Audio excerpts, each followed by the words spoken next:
Welcome back, everybody, to the Nerdcore Podcast, the podcast that reviews the movies and talks that nerd shit.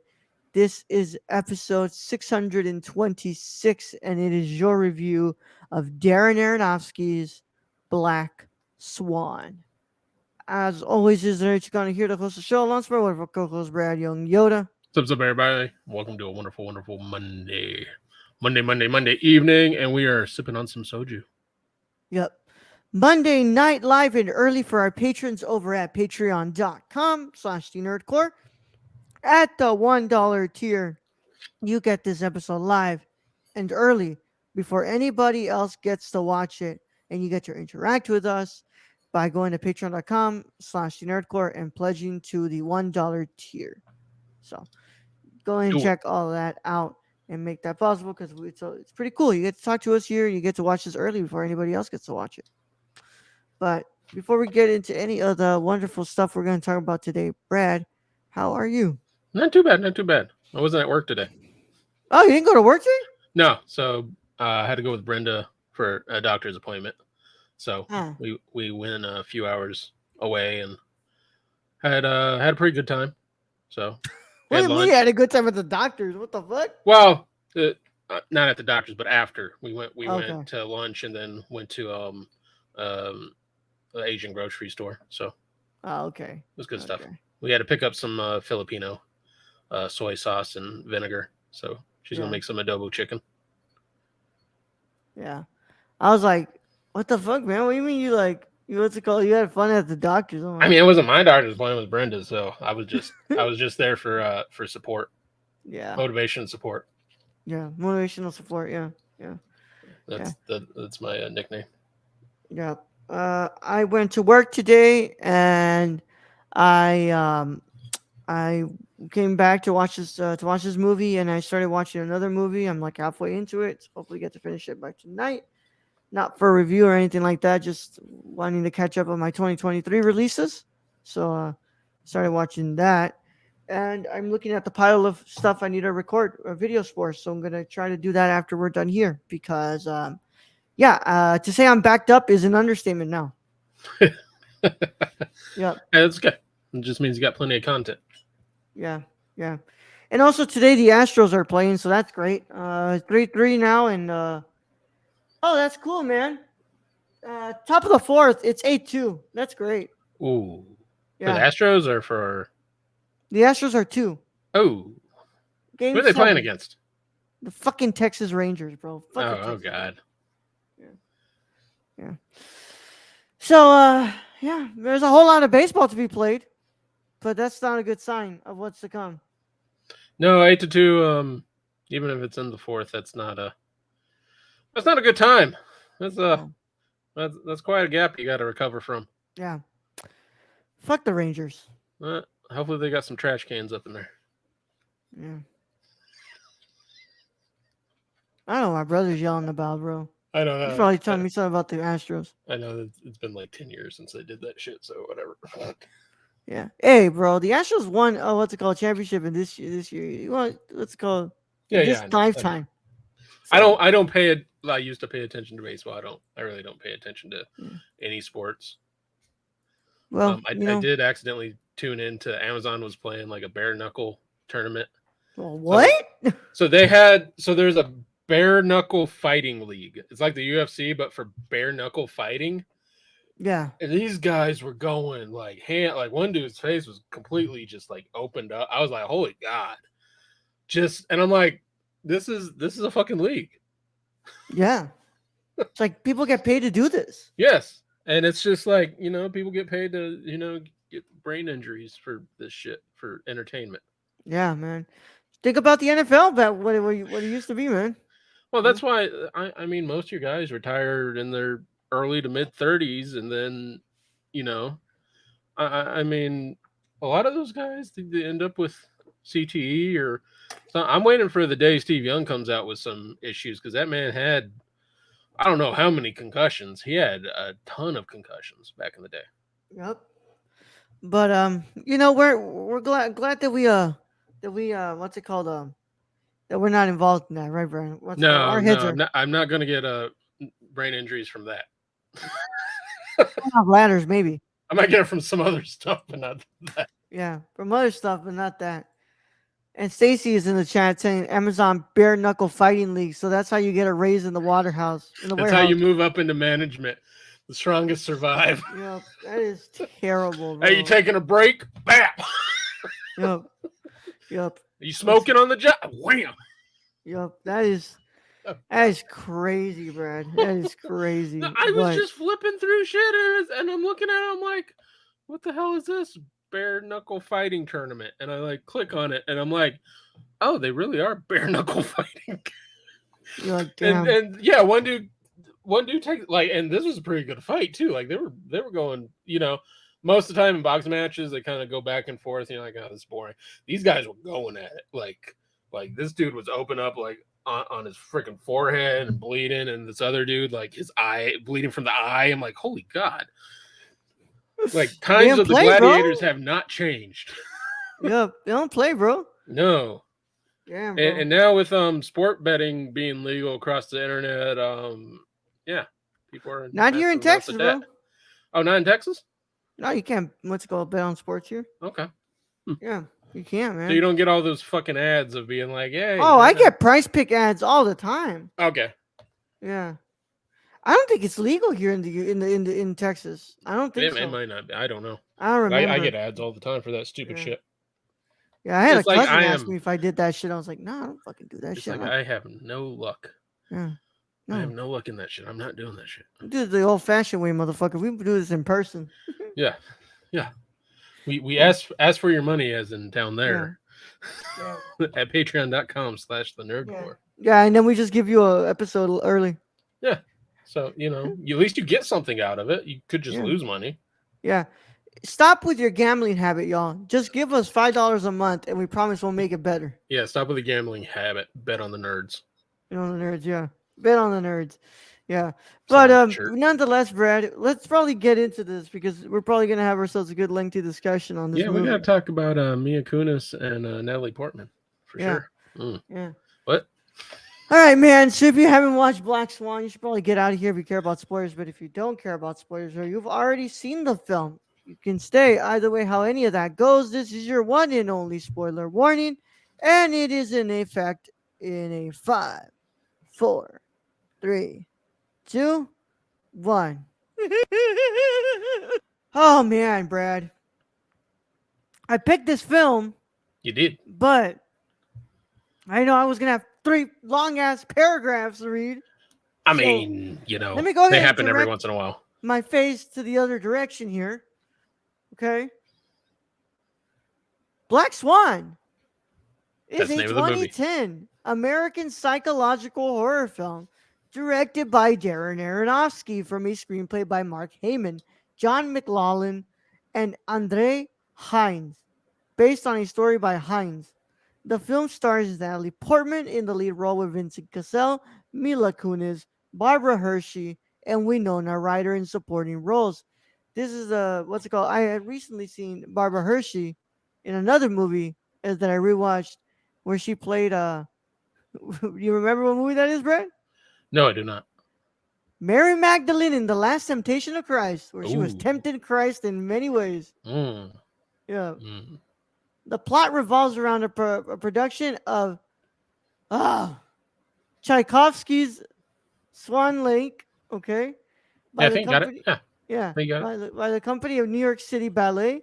The production requires a ballerina to play the innocent and fragile white swan, for which the committed dancer Nina Sayers, played by Portman, is a perfect fit, as well as the dark and sensual black swan, which are qualities better embodied by the new rival Lily, played by Mila Kunis.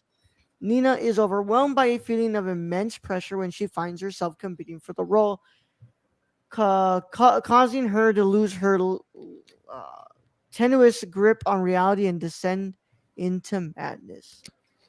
Aronofsky conceived the premise by connecting his viewings of a production of Swan Lake with an unrealized screenplay about understudies and the notion of being haunted by a devil. Similar to the folklore surrounding doppelgangers, Aronofsky cites Fyodor Dostoevsky's the double as another inspiration for the film. The director also considered Black Swan a companion piece to his film The Wrestler, Hey, go with figure. both films revolving around demanding performances for different kinds of art. He and Portman first discussed the project in 2000, and after a brief attachment to Universal Pictures, Black Swan was produced in New York City in 2009 by Fox Searchlight Pictures. Portman and Kunis trained in ballet for several months prior to filming. Black Swan premiered at the 67th Venice International Film Festival on September 1st, 2010, and had a limited release in the United States starting on December 3rd before opening in wide release on December 17th. Upon release, the film received widespread critical acclaim with particular praise toward Aronofsky's direction and the performances of Portman, Kunis, and Hershey. It was also a major commercial success, grossing $329 million on a worldwide on a $13 million budget. The film, Cool. yeah, you don't get that anymore. Nope. The film received 5 nominations at the 83rd Academy Awards, including Best Picture, Best Director, with Portman winning Best Actress. It also received 4 nominations at the 68th Golden Globes, including Best Motion Picture Drama and Best Director, with Portman winning Best Actress in a Motion Picture Drama in 2021. Portman's performance was included in the New Yorker's list of the best film performances of the 21st century. Cinematography is done by Matthew Libatique, edited by Andrew Weisblum. Music is done by Clint Mansell, and it sits at an hour and 48 minutes. And like I said, on a $13 million budget, it made $329.4 million at the box office. That's amazing. Like even for horror films, that's amazing. And if you remember 2010, and I kind of do, um, that was all word of mouth for this movie. This Word of movie, mouth, word of Natalie mouth, Portman, and Mia Kunis. yeah, Mila Kunis, yeah, but that's word of mouth because everybody was talking about Black Hmm. Swan. Yeah, Yeah, everybody was talking about Black that Swan. that's amazing return. Yeah, that's. I wonder if that is Aronofsky's best return. That might be his best return. I would think. I'm willing to bet it is his best box office return. I mean that's unfathomable numbers right there. Yeah, you don't get that anymore. You don't No, get that shit anymore. Like no, that's 13 not. million. Raul, that's what I'm saying. We need to make horror films. That's all we need to do. I guess I do, Brad. I guess I do. But yeah, Erotic horror. yeah, you don't get that anymore, man. It's different times that we live in now, Brad. That's Yeah, what. this film would not in today's age. It would not gross that. No, I it's don't. not. I mean, you can get other movies with word of mouth, but 2010, this was a different time. Yeah, yeah. But Brad, this is a movie that I've been wanting to watch for a really long time because I've known about this movie for a really, really long time. As I said, there was there was so much talk about this movie when it came out. Yep. So I've always wanted to watch this film, but I want to go ahead and go first with you, Brad. What are your initial thoughts on uh, on on Black Swan? I find it funny that this they call this the companion piece to the film The Wrestler because we just reviewed that and that was Mhm. not planned at all. No, It was not planned. It was me being like, I want to watch The Wrestler, and then Raul having chosen this for horror month. So I just want to get that out of the way. But I adore this movie. I absolutely love this movie from beginning to end. I think it's fantastic. I don't know if I would put it up there as a horror movie, but as a psychological horror, sure, because you just are watching someone lose their mind. and that could only mean the you. The So yeah, Natalie Portman, Mia Kunis, uh, Vincent Castle, even Winona Ryder, and her small limited part in this, all terrific. The mother, Barbara Hershey, fucking kills it as the overbearing, parent. Um, who little too late at the end there, trying to keep her daughter from going out. Um, but over and all, I just absolutely love this film, and I don't know if I put it up there with Requiem for a Dream, because that movie's phenomenal as well. I do put this over The Wrestler, and I just think cinematography wise, story wise, production wise, it's above and beyond most movies. Yeah, I really like this movie. and I think it's fucking fantastic. I don't put it above Requiem for a Dream. I still think that's my favorite movie he's ever made. I mean that movie is definitely more psycho. That movie is different. Yeah, Requiem for a Dream. That movie is one of the weirdest different movies I've ever seen. yeah. I love the performances in here. Hershey, Portman, Kunis, um, Everyone, fucking freaking everyone. Cassell. Cassell's Yeah, a Cassell's. man, that man Ooh, can play an asshole. That's for sure. he sure does, bro. I mean, that's he was a Bond villain. Remember, he Yeah, was a Bond villain. yeah, So, when they play Bond villains, they're that good. they can, yeah. Yeah, one of the most legendary French actors, bro. He's fucking incredible. I But love he's that man. just so slimy and He's slimy. sleazy and You hate uh him, bro. You just hate him. You hate looking at him, bro. and then Portman, and there's some trivia on Portman. I'll have to open that back up, but she just plays just such an innocent, like, person in the beginning, and then she feels like her role's being threatened, and she just goes Yeah, into like literally killing mode. yeah. I'm glad I finally watched this, Brad, because for so long people were like, "Oh, this copy's Perfect Blue. This is a copy of Perfect Blue." Like it's like, and after watching it, it's not at all. It takes frames from Perfect Blue, I've never and seen Perfect Blue. but that's because Are we talking about the Aronofsky. anime movie? We're talking about the Yeah, anime movie, right? yeah, yeah, and that's because Aronofsky was a huge fan of Satoshi Kon, and he's done that before in Requiem for a Dream as well. But um, they were like, people always say about the movie, like, oh, it's such a what's it called, a rehashing of Perfect Blue, and like finally watching this movie, I'm like, it's not at all. It's honestly very different from Perfect Blue, and I really like that. I think that this movie is like, yes, it is a really interesting companion piece to the wrestler, but I don't necessarily believe that it's like around the same idea of the wrestler. I mean, it's like I don't. I can see where like performance wise and all that, but to me, this one's really like someone who's like very concerned with losing their Yeah, spot that they work so much for, very tiring. And the other one is basically you have someone who reached their highest of highs and they're fading. So yeah. had this movie been about And they Winona lost their Ryder's spot. had Yeah, this movie been about Winona Ryder's character, yeah, I think it'd be more closely related to the wrestler. yeah. Though they're very interesting movies to have seen back to back now. Yeah. So, but And some of the cinematography kind of similar. Some of the use of lights and shadows, I'd say, yeah, really good. I do have one here. Some trivia. So in an interview with Charlie Rose, Natalie Portman stated that one of the most difficult challenges of making the film, aside from training and dancing, was modifying her voice. She stated that before working with Darren Aronofsky, directors had constantly criticized what they perceived to be the childish quality of her voice, and encouraged her to work with vocal coaches to make it sound deeper and more adult. The role of Nina required Portman to regress backwards and make her voice more childlike. She felt yeah, that doing so took her back to a point she worked hard to leave behind.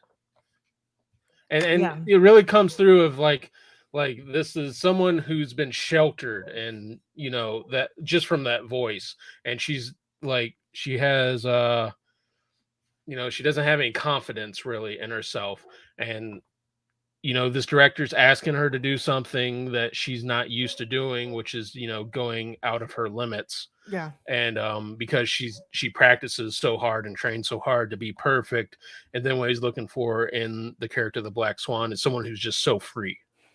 yeah. And you can tell, like, I mean, there like the moments when like he asks her to touch herself, and she's like, never done that. She's always been like, so what's it called, shelter. She's always been like looked at, and she lies to him, tells him that she's had boyfriends before and she's a virgin, and it's like, well, it's not true, because what's it called, she pops her own cherry, right? When, like, I think that's what Yeah, that was, right? the Yeah, blood, that was yeah, blood, the yeah, blood in the bath. Also, a lot of this film deals with what is actually real or not real. yeah, Like when her mom's in the room sleeping, is that real? I don't know. When Mia Kunis and her have sex, is that real? I don't think yeah, so. Mia Kunis isn't willing to fess up to it. So it makes an interesting film, especially towards the end, when it's like she kills Nina kills Mia Kunis's character and drags her body into the shower in her room and like puts the towel down, and then she finds out that that wasn't her at all. Yeah. There's so much, and that's why like I'm gonna say like I have to rewatch this movie. I gotta rewatch this movie again. There's a lot to pick up. I do feel the film kind of tends to feel a little bit redundant at times, and it's just like, okay, we get it. You know, we can't tell what's real and what's not. Can we try to push this along a little bit, not quicker, but just try to get to what this conclusion is here in our But main like I think Aronofsky really puts that in there to show you how much of a mental break she's going through. yeah. Like But the thing is it's that you getting see real that serious towards before. the end. Yeah, I feel like you see that before, like so many times, bro. There's slights to me. Like they're like it goes from like, oh, I don't know if my mom was in the room or not, or you know, I don't know if Mia Kunis character actually came home with me or not. And then it Yeah, comes to full like murdering someone. So yeah, there's you know, there's limits to the shit. yeah. But I think it's such a great movie, man. I really like it. I can't say that I like it more than The Wrestler. I think I think that Natalie Portman's performance is incredible. But I just like the quiet, more contemplative performance of Mickey Rourke more. I just think I just prefer the story on this. Yeah, Just I like the because story here more. yeah, I like I the story on this one more is my thinking because I think there's more to this one than just you know, it's cool following an aging wrestler and trying to reconcile with his family and you know goes from there. But I think this story goes into whole much deeper territory of someone who's yeah, worked her ass off for this spot and she's trying to get the spot and she's just putting so much stress on herself she's just going to a mental break, which I think a lot of people can relate to. yeah. I love that the score is sounds just like basically Swan Lake, and that it's like Oh yeah. kind of makes you think like, well, is this the actual performance? Like, is her going through all these things part of the performance here to have this metamorphosis?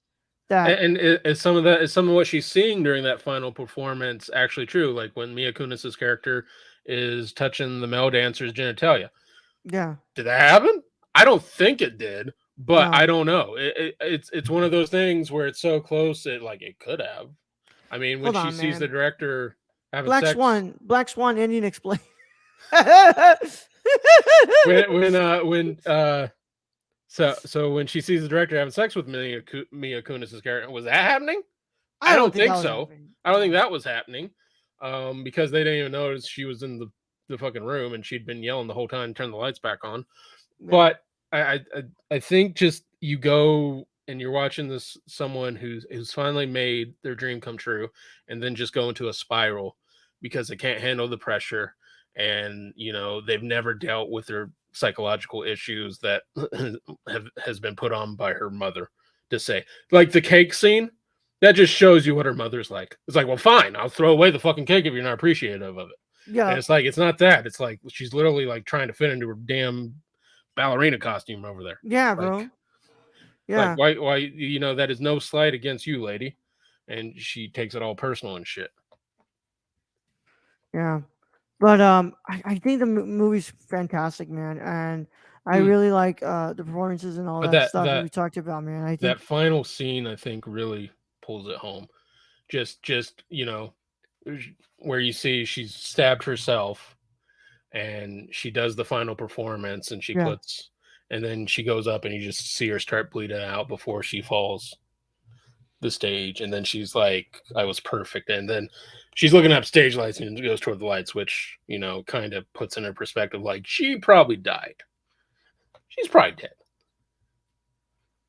yeah, man. She probably dead, I'd or say. maybe like that was like she was dead before, bro. Like probably that was that last I performance. like to think she put on the perfect performance and then died on the stage.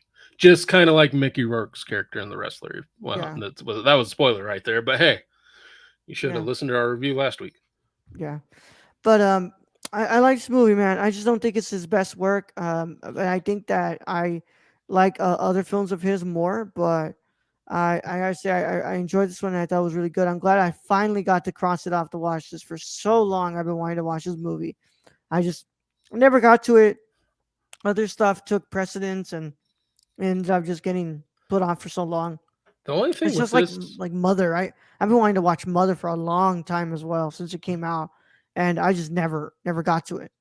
the only thing with this is I don't know if I put it into like the horror genre I as you think it normally is would. horror, Brad. Psychological, sure, but I don't know like if I like horror. I think jump scares overly like That's the thing is that we've been messy blood. conditioned to view as horror, especially you Yeah, as a child of the '90s, having vision. Well, but to be fair, horror is a film that deals with psychological, supernatural, all these things there's a wide range that in makes you horror yeah that they're figuring out. But like you said, being a child of the '90s, I'm yeah used to like, hey, where's Freddy? Where's Jason? yeah. Michael Myers? And this and at its core, horror is a movie that provokes thought, and to me, that is one Which is hundred which is percent which is what. none of those movies Yeah, that I yeah, just listed. yeah. There's Maybe no Halloween. yeah, Maybe but this Halloween. one, this one is like it's horror to me. It is terrifying to believe that somebody is willing to go this far Oh yeah. to achieve perfection. I think that is so terrifying. Is it I mean, shows? even the close-ups of just her dancing on her toes, Yeah. which is what ballerinas do, and you're just like, that has to be the worst thing. And like peeling the toenails off. Yeah, Ah. there's a little bit of body horror going on here. Not like Yeah. Well, not like the fly body horror, but like just he did peeling your list toenails David off. Cronenberg as one Or of his inspirations. or the hangnail. The hangnail is Ah. bad for me when she's imagining pulling her hangnail off and pulling the skin off. I'm like, nope. Mm-mm. Yeah. Yeah. And that's what happens when you take inspiration from David Cronenberg. But with that said, Brad, inspired by this genre of film, the sequel to the hit film "I Know What You Did Last Summer Before I Leave the Brothel" starts production 2025. God Thank damn you, it, Stacy. bro! Thank you, Stacy. Brad, Man doesn't miss. yeah, he never does miss. Brad, what is your final verdict on Black Swan? I'm going to give Black Swan. Absolutely love this movie. 9.5 out of 10. I still think Requiem for a Dream is better though. Yeah. And I'm gonna go ahead and go with an 8 out of 10 as well. Same score as I gave the wrestler. I think the wrestler. I think I like them both equally as much. I think I prefer the performance from Mickey Rourke in the wrestler, so it's why I put it just a little bit higher And than I it. prefer the story in this. Like Mickey Rourke is fantastic in that. I just prefer the story in those. Yeah, both just great movies, man. Yeah. That's what I'm trying to say is that they're all great movies. They're all good movies. Aronofsky's getting up there as a Yeah. can't miss. Yeah, maybe we'll get his own month one of these days. He does have other films that we need to see from him, so we haven't completely finished his filmography.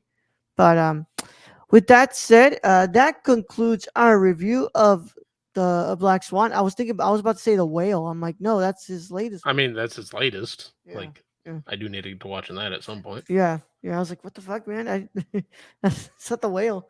The way the Black Swan. But to keep up to date with us on all things social media, make sure you check out our website, nerdcore.com. Twitter is at the nerdcore underscore. Instagram and Threads is at the nerdcore.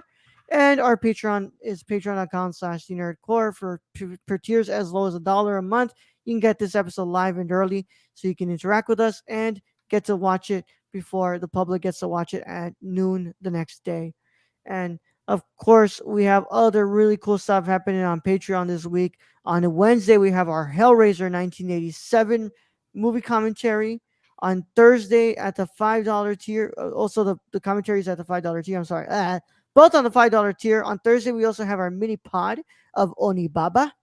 And of course, that is going to be it for Patreon this week, along with other cool stuff going on the weekend. Like on Friday, we have our Loki season 2, episode 4 review. And then on Sunday, we have Invincible season 1 review. And of course, if you want to talk to us on Discord, make sure you check out our link in the description below. Talk to us also in the comments. We want to just interact with you all and talk about Black Swan. We want to talk to you all about this movie. Tell us if you like it. Have you seen this movie before? Did you take also like 13 years to get to watch this movie? Because I took 13 years to watch this movie. So, yeah, Hey, better late than never. that's very true. That's very true. Um, but Yeah, check out our comments, y'all. We love talking to you all. And if you're on YouTube, make sure you leave a like on this video, subscribe to the channel, click that notification bell so you don't miss a single piece of content on the channel. If you're on the audio side of things, we would really appreciate you leaving a 5-star review on Apple Podcasts, Google Podcasts, and Spotify. And of course, on all other podcast platforms, or all podcast platforms, I should say, make sure you're following us. Do all that wonderful stuff because it helps us get this podcast to more eyes. And Brad, want to thank our producer. Where can they find our producer, Brad? You can find our producer Shane at twitch.tv/xsrk or on Twitter at thriftedil or go buy something from the Sippy God at prisoncityvintage.com. Yeah. Ah, it is a depressing time to be an Astros fan right now. This is What's it up disgusting. to now? It's still A2, It's Brad. still A2, but A2 still bad. At the bottom of the ninth, at the fifth. What game is this? Is this the first? This is game 7, Brad. Oh no. Oh This no. this is what you do on game 1, bro. Uh-huh. Oh Not on game no. 7, bro. This is Oh, disgusting. that's a choke. That's a choke, man. I need a wing and a prayer. Oh god. Yeah. With that said, we'll catch you all on Friday with the public and on Wednesday for Patreon. Brad, send them out. All right, Roll. Thank you for being host as always. Thank you to Stacy for joining us in chat today. Thank you to all our listeners out there, all our Patreon supporters. We appreciate each and every one of you. And to end this episode, all I gotta say is we were perfect. It was perfect. Young Yoda out.